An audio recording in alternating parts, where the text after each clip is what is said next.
Have you ever looked at yourself and thought, why am I so tired? Why do I feel like my body is just giving out? Maybe you're exhausted but wired at the same time. Like maybe you're sleeping but you're not recovering. Or your stomach always feels off and your jaw always feels tight and your chest feels heavy and your immune system is just shot. You're getting headaches and body aches, or maybe you just feel like your brain won't work the way it used to. And when that happens, most people just start to blame themselves. They think, what is wrong with me? Why can't I handle this? Why am I so sensitive? Why do I keep crashing? What if it's your body trying to tell you an important truth? What if it's your body reacting to the cost of living in a relationship where you never fully feel safe? That's what we're talking about today. This is about the cost of toxic relationship stress. Now, this can happen in a marriage, a dating relationship, a parent-family relationship, or even a friendship, or even a high conflict co-parenting kind of situation, or a work situation, or a relationship affected by addiction. Now, what we're talking about here is not just about one bad argument. This is about living in a repeated pattern where you feel braced all the time, blamed, confused, dismissed, responsible, afraid, or constantly alert. Now, before we get too far into it, tell me in the comments below, where does this stress show up in your body first? Like, is it in your sleep, your stomach, your chest, your jaw? You have headaches, like physical pain or exhaustion? Or do you notice that you just get sick more often? Or is it the brain fog? Tell me where you first feel it, because I promise you, you're not the only one to feel it there.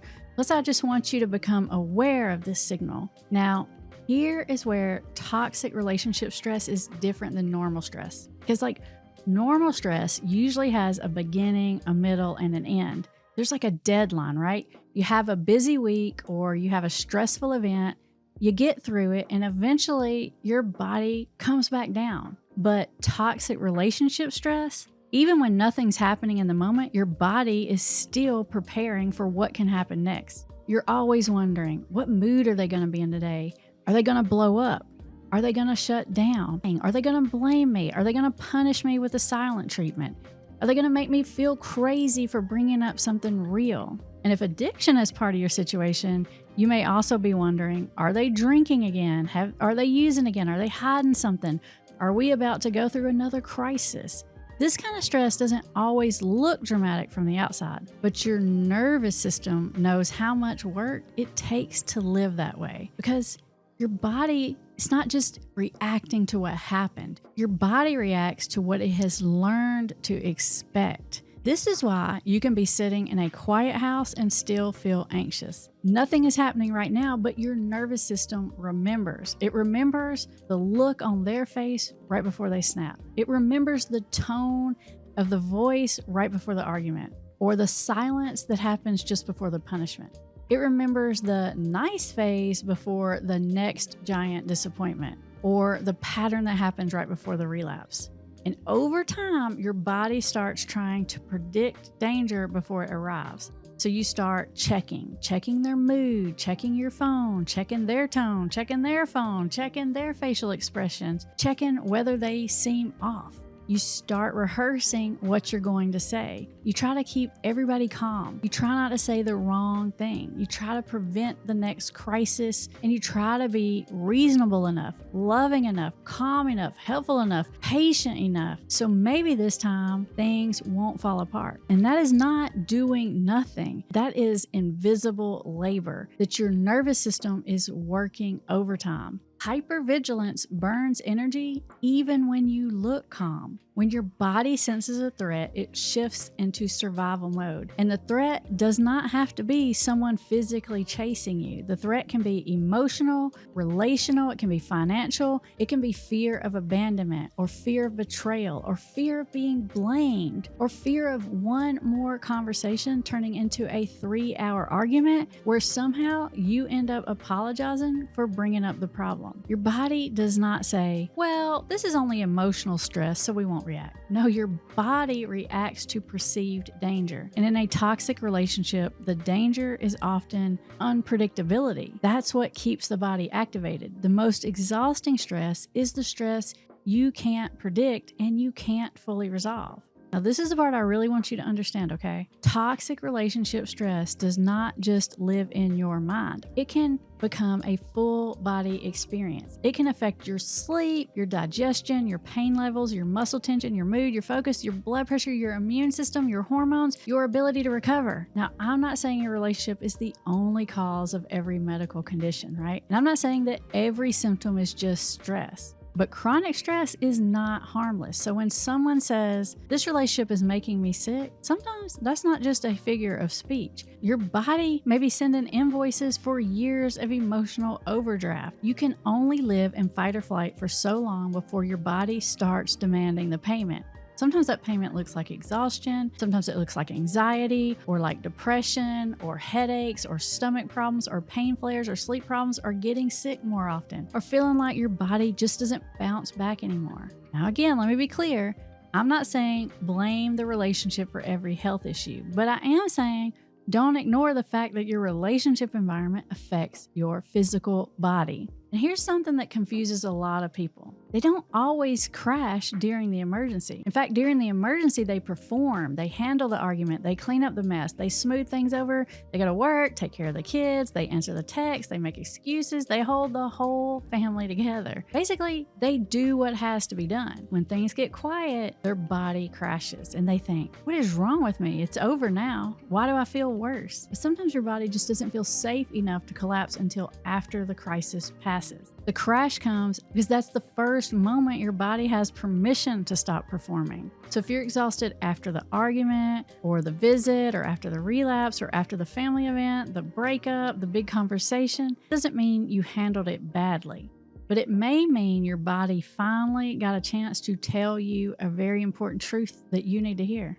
I want to say this next part very carefully because this is not about blaming you or the role you have adapted into is keeping your body in threat mode. Maybe you've become the monitor, the fixer, the rescuer, the peacekeeper, the detective, the emotional translator, the family PR person, the one who absorbs all the consequences, or the one who sees the pattern before everyone else even admits that there is a pattern. And if addiction is part of the situation, this may look like checking bottles, checking locations, monitoring behavior, tracking money, listening for slurred speech, watching for signs of relapse all the time, or just trying to prevent the next disaster. But this can happen without addiction being involved too. It can happen with any emotionally immature partner, a manipulative parent, or high conflict ex, a sibling who always creates chaos, an adult child whose instability pulls you into constant crisis, a friend who only wants connection when they need rescuing. At some point, the problem is not just what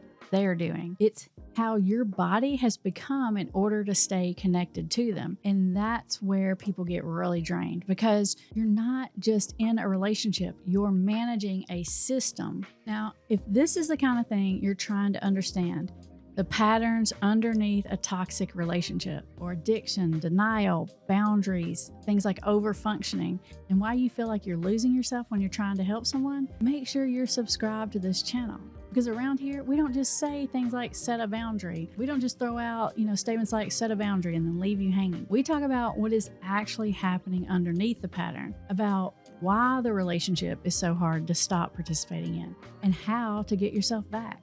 Okay, now let's move on to talking about the big trap, right? The trap of trying to fix them so your body can relax. A lot of people tell you, stop trying to control them. Yes, and sometimes that's true, but I also think that advice can be overly simplistic because sometimes what looks like control is just your nervous system begging for some kind of predictability. You're not always just trying to fix them because you're bossy. Sometimes you're trying to fix them because your body's desperate for safety. If they just stop lying, I could relax. If they would just be kind, I could breathe better. If they would just stop exploding, I wouldn't have to walk on eggshells. Or if they just admit the truth, I would stop feeling crazy. If they just get sober, I could sleep. If they would just change, my body would finally come down. And yes, that makes sense. But here's a hard truth for you. If your body can only relax when they become stable, honest, kind, sober, accountable, or emotionally mature, then your health is being held hostage by someone else's choices. Now, that doesn't mean that you have to stop caring. It means your body needs a plan that doesn't depend entirely on them becoming who you need them to be.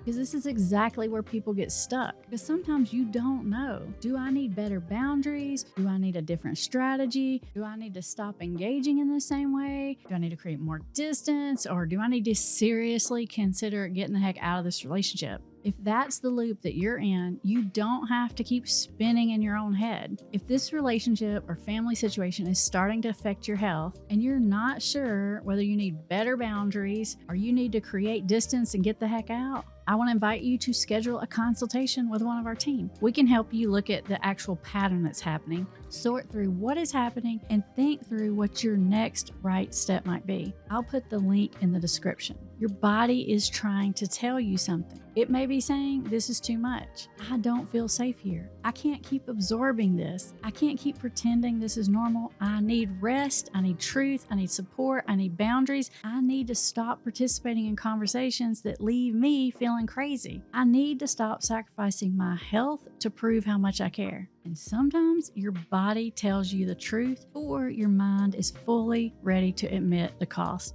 Because your mind can rationalize. Your body's less easily fooled. Your mind will say, it's not that bad. When your body says, then why are you always braced? Your mind will say, maybe I'm overreacting. When your body says, then why do we feel sick every time their name pops up on the phone? Your mind tells you, I should be able to handle this. But your body says, we've been handling it. That's the problem. Now, when your body's in survival mode, that's not the moment to have your most important conversation. That's not the moment to send the 6-paragraph text. It's not the moment to try to prove your case. This is not the moment to beg someone to understand. It's not the moment to make a life-altering decision unless you're dealing with immediate danger and you need safety. Because a flooded nervous system, it just wants relief. But relief and wisdom are not the same thing. Relief says, text them again. Wisdom says, wait until your body settles. Relief says, make them understand it right now. And wisdom says, they may not be capable of hearing it right now. Relief says, check one more thing. And wisdom says, more information is not giving you more peace. The goal is to respect your body enough to stop making major moves from panic. So what do you do instead? You stabilize your body. You reduce unnecessary exposure to chaos, and you change your role in the system. First, stabilize your body. Not because calming down fixes the relationship, not because breathing exercise can cure toxic behavior, but because you can't think clearly when your body thinks you're in danger. Second, reduce unnecessary exposure to chaos. That may mean no more late night circular arguments, no more arguing with someone who's intoxicated, no more defending yourself to someone who's committed to misunderstanding you, and no more detective work that gives you information but no actual peace. No more automatically rescuing someone for preventable consequences. And third, change your role in the family system. Move from the fixer to the observer, from the prosecutor to the pattern namer, from the rescuer to the boundary holder, from emotional shock absorber to a steady adult. The goal is to stop donating your health to a relationship that keeps demanding more than it gives back. And let me say this one thing very clearly. Please don't assume that every symptom is just stress. If you're having chest pain, fainting, severe depression, panic symptoms, scary physical symptoms, symptoms that are worsening, or symptoms that are interfering with your life, please get medical or mental health support. Stress is real and medical issues are real. Mental health issues are real and your body deserves to be taken seriously. Please don't take this video as a substitute for medical care. It's an invitation to stop dismissing what your body may have been telling you for a really long time. So if your body's crashing, it's probably not because you're weak. It's probably because you've been adapting to something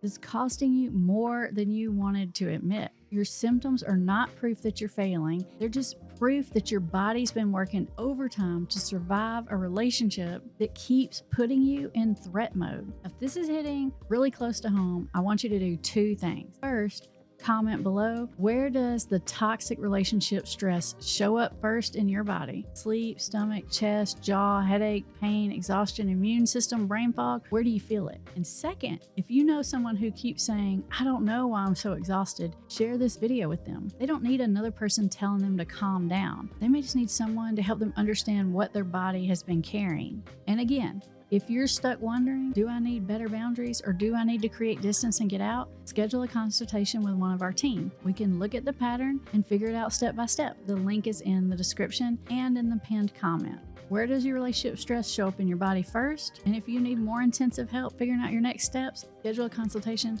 Link below. I'll see you in the next video.